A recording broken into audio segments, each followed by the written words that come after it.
Okay, you guys, so we've got a few more questions that I want to go over from the recent TFW 2005 and Hasbro interview that happened during San Diego Comic-Con a few weeks ago. So I got five question and answers I want to go over here. So without further ado, let's get right down to the first one here. So TFW asks Hasbro, if 86 Rodimus gets made, presumably as a Kingdom reuse, is he more likely to be an exclusive so that he doesn't take up one of the yearly Commander slots? And Evan from Hasbro answers with, if we do an 86 Rodimus, he would be new. And that is something that we've kind of been talking about with Takara Tomy team as well. They would like to do a new one. It's a very different execution, different plans, different priorities as well. So he will be in mainline and we'll just see where he ends up. This is pretty big because this is obviously confirming that there are talks and that they are looking into doing an 86 Rodimus at some point in the near future. If I had to guess, maybe 2027, 2028 at the earliest, I'd say. But, you know, there is some room for improvement with that Kingdom figure, especially the head sculpt and some of the engineering being a little dated compared to what you get with SS86 stuff the last couple years.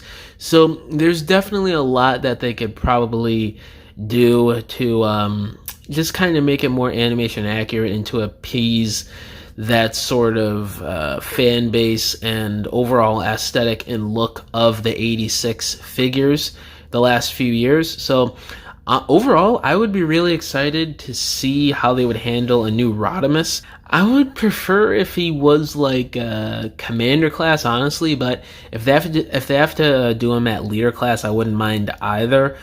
But at the same time, would I want another character like Rodimus taking up a second Commander class slot? I don't know, it's kind of a little tricky to me personally, but either way, I would be really excited to see a new Rodimus. And kind of a follow-up question here to some 86 stuff. TFW 2005 asks Hasbro, is the blue Megatron arm on the back of his packaging something that's noteworthy, or is it just a color error? And Evan from Hasbro answers, okay, it is nothing, that's all I'm going to say. It's essentially, it was done by our team to just kind of show that any and all different characters can hold the Megatron blaster. So that's all that is. It's not a reference to anything. I've actually gotten some questions on if that's supposed to be safety Megatron or anything like that. I promise you it's not. It was just our team trying to make that stand out to show that a different character can hold his blaster mode. So, I don't know, it's a little surprising that this means nothing, but at the same time, I can't really be too, I guess you could say, let down or kind of surprised by this answer here, because there was nothing that matched the design of that blue arm on the packaging for Megatron. So if that wasn't an indicator that it was just some random thing that they drew up for that image to show off the gun mode that he comes with, then I don't know what would be. You know, it's not something that I'm overly down about or surprised by. It just is what it is.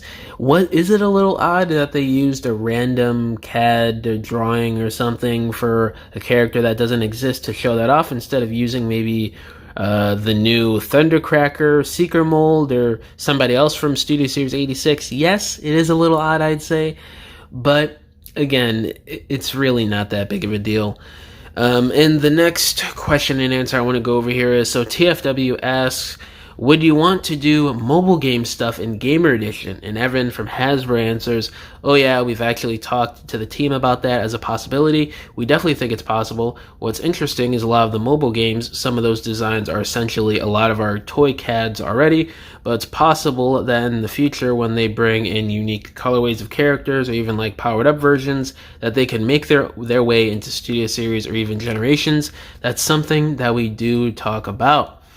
And then kind of a follow-up question to the game stuff in Studio Series. So TFW asks, yeah, maybe some of the designs that were specific to mobile games might be something people want to see.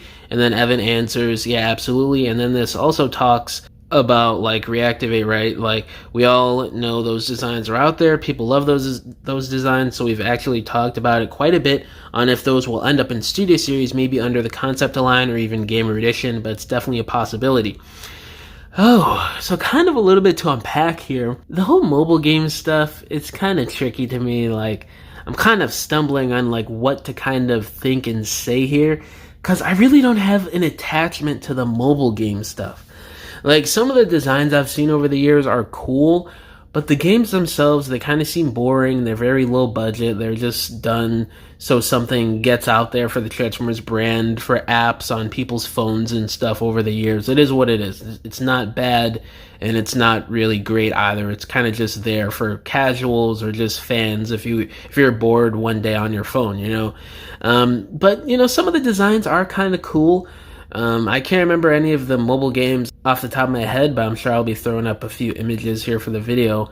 I would be open to this. I think this should be something that comes a long time after they've already finished a lot of the main characters that they still need to do from the movies and the other video game stuff in SS86 and 84 and the comic line and whatever other stuff they plan to bring into Studio Series in the next few years. I'd say after like 5-10 years of this stuff going on, the other sublines that they just introduced the last couple years, I definitely do think they could bring in mobile game stuff that would make a bit more sense. Because, you know, you're competing with Concept Art Subline, Gamer Edition, Comic Edition beginning in 2027, the movie stuff, Studio Series 86, they're going to be bringing in Studio Series 84 at some point, and there's talks of Prime and Animated coming in at some point too, and basically everything coming in to Studio Series at some point down the line, it seems like.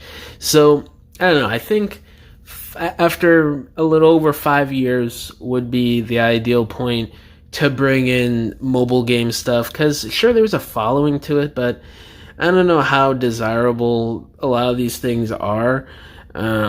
It's kind of odd to me. I just don't really see this as a huge priority, but it is kind of crazy that Hasbro and the people working at Hasbro and the designers and everything, they've kind of thought about this and are saying yes to this. So we're going to have to wait and see. It could be a lot sooner when we see some mobile game stuff in Gamer Edition or Studio Series or whatever.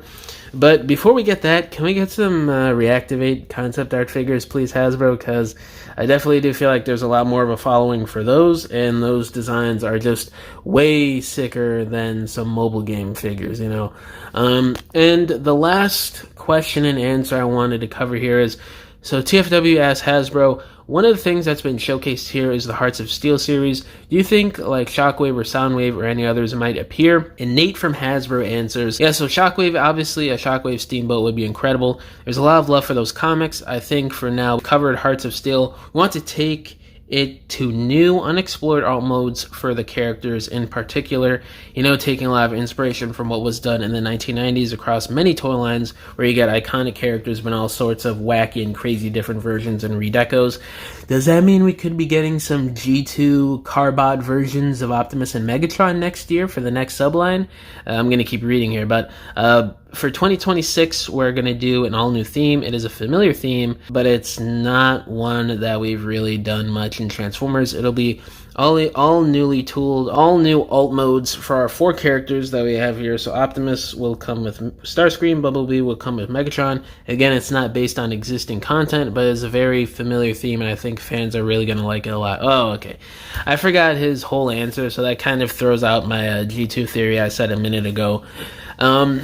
I don't know what this could be, since it's not based off of existing content. I honestly think it's kind of a mistake, just going by what he's saying here, that it's not based off, like, say, anything from G2 or something obscure like a manga or something.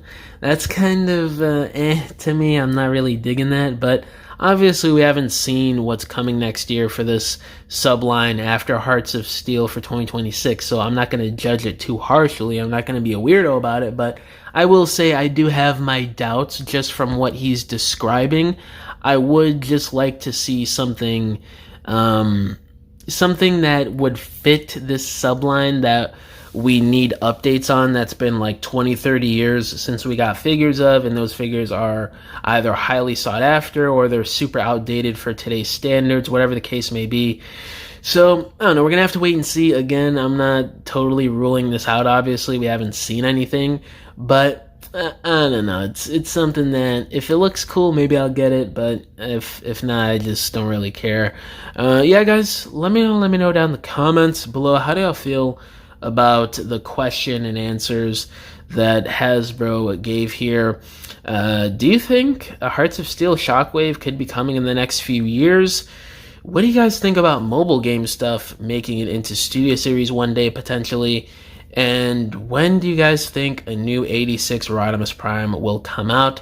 And yeah, guys, thank you for watching this video. Catch y'all in the next one. Bye.